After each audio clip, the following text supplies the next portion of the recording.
Something strange is happening to me. I don't know if it's an elaborate prank or if I'm actually losing my mind. I'm 22, and it never, ever occurred to me to write here, but I feel like I'm losing my sanity. I don't even know where to start. My head is in total chaos. I think it all started 2 weeks ago at work. I work at a factory, but not on the production line. I mostly handle spreadsheets, balance the books, kind of like a secretary. It's very informal, but it's my uncle's company and I needed a job. The pay is good. I was sitting at my desk, with nothing to do, and suddenly I hear my boss, not my uncle, just a colleague, say to his friend, Phil sighs while looking at the weather. I look up like, what? And he looks back at me just as puzzled. He hadn't said anything at all. I thought it was weird, but whatever.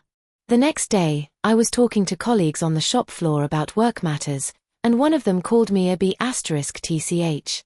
I snapped back at him, and he and everyone else looked at me as if I were insane.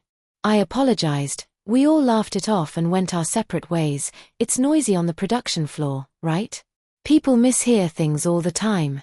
But then I was in the supermarket, and one of the workers was stocking shelves. I swear, he looked right at me and said, "The chicken was just killed." I asked what he meant, and I felt so ashamed because he looked completely bewildered, like I was a crazy person. It turns out he hadn't opened his mouth at all. This kind of crap is happening more and more often. Even a friend took me aside and asked if I was okay. Small things happen too. My boyfriend says he's cooking salmon. I hear him cooking salmon, I smell salmon, and then he brings out the dish and it's lasagna. I asked where the salmon was, and he was like, "What?" I said it was lasagna today, and brushed it off as if I just spaced out. I would have been ready to swear that one of my t-shirts was green, not teal. Everything changes, people say things but don't actually say them. Sometimes it's like people are narrating their lives. There's no way my friends are pranking me, especially when random people on the street are doing weird things too. I'm so scared, I don't want to be locked up in a psych ward. I'm not trying to offend people with mental disorders, I'm just very frightened. I feel like my brain is slowly melting. Comments: you should go to a doctor, not only because it could be a physical or mental problem that needs solving, but just to understand what's going on.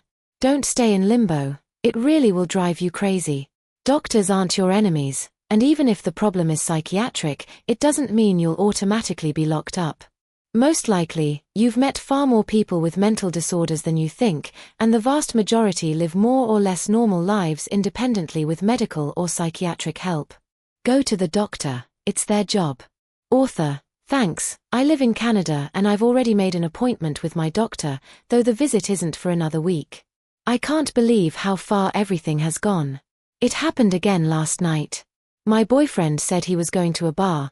I went to take a shower, came out, and asked why he was still home. Because I live here. I thought you were going to the bar. No. Maybe I'll go to the emergency room if this continues. I don't want to scare the author, but the same thing happened to my mom, and it turned out she had a brain tumor. You really need to see a doctor as soon as possible.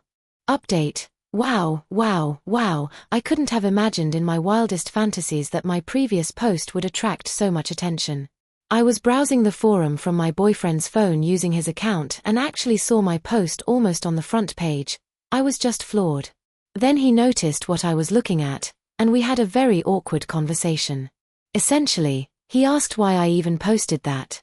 He had read the post before, but only at that moment did it click that the author had the same handle he had seen on my laptop.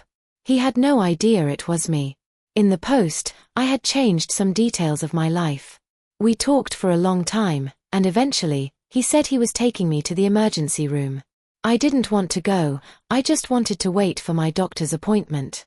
Not because I didn't think it was serious, but because I had no idea how to explain to the doctors and nurses what was happening to me, especially in a way that warranted an emergency visit. But we went, and he was very understanding. He just asked how much I remembered from the last couple of days. What he said, and what I, as it turned out, heard. We were both scared. We got to the ER.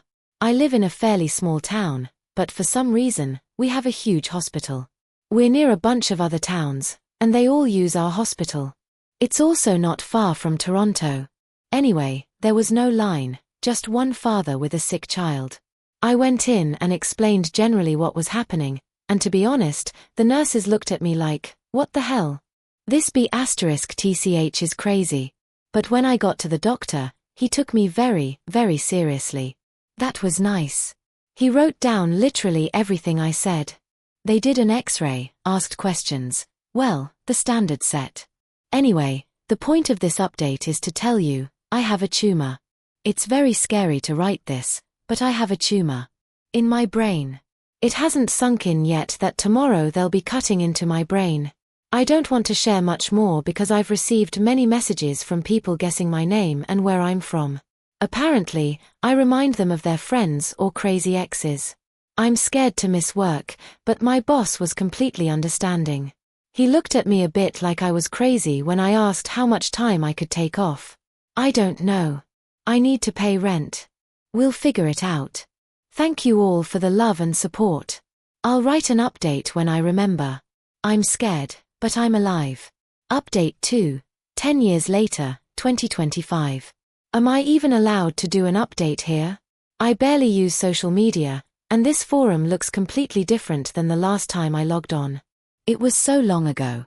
It's even a bit cringy to read how I wrote back then, but I'm giving myself a pass. I was young and going through a terrible period. That boyfriend didn't last long. He bailed when he realized how long my recovery would take and what it would actually involve. I moved back in with my family, and they are all nurses and caregivers by profession, so the recovery was as smooth as it could possibly be. I went through years of therapy, both physical and psychological. In the end, I lost my job at the factory, but to be honest, it wasn't their fault. I often just didn't show up for shifts and was falling apart for a couple of years, but over time I got back on my feet. I met the man of my dreams. He's a lumberjack, sorry for the Canadian stereotype. And his mom went through almost the exact same thing as I did when she was young, so we became very close. I wouldn't say I have a perfect life. Life is life. I don't have children. I have a job I tolerate. There's money to spend on friends and family, and overall, I'm very happy with my life. I stay away from social media because I've already survived a brain tumor. I don't need any more of that. And for the Americans who will ask, yes, the surgery was free.